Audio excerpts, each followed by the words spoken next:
Hit machine जिंदाबाद है और जिंदाबाद आजीवन रहेगा। आप सबके दिल पे एक छत्र राज किए हैं और हम लोग आजीवन एक छत्र राज करेंगे। बस हाँ, तो मोहब्बत बना रहे। गाना एक से एक आवता का वायरल मैटर बा और ओकरा पे आप सब बड़ी रील भी बनाई जा और बहुत अच्छा। ओकरा में श्वेता महाराज जी बाड़ी।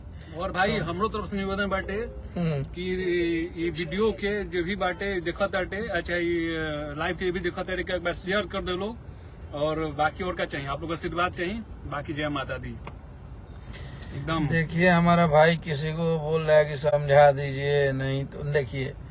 तो आपको बता दें कि भोजपुरी के तमाम सुपरस्टार खेसारी लाल यादव फिर से भोजपुरी इंडस्ट्री में धमाल मचाने के लिए ला रहे बवाल सॉन्ग। तो क्या है इस वीडियो की पूरी जानकारी बताते हैं आपको इसी वीडियो में। उससे पहले वीडियो को दिल से लाइक कर दीजिए और साथ ही साथ चैनल पर नए तो चैनल को भी सब्सक्राइब कर दीजिए। तो जैसा कि आप लोग जानते हैं दोस्तों, भोजपुरी के तमाम सुपरस्टार खेसारी लाल यादव का एग्रीमेंट की वजह से सॉन्ग को रोक दिया गया था, परंतु फिर से सुपरस्टार खेसारी लाल यादव का एक धमाल सॉन्ग आ रहा है, जिस सॉन्ग का बोल है बिहार में होई, जो सुपरस्टार खेसारी लाल यादव के अपने YouTube channel Khesari world music पर जल्द से जल्द रिलीज की जाएगी।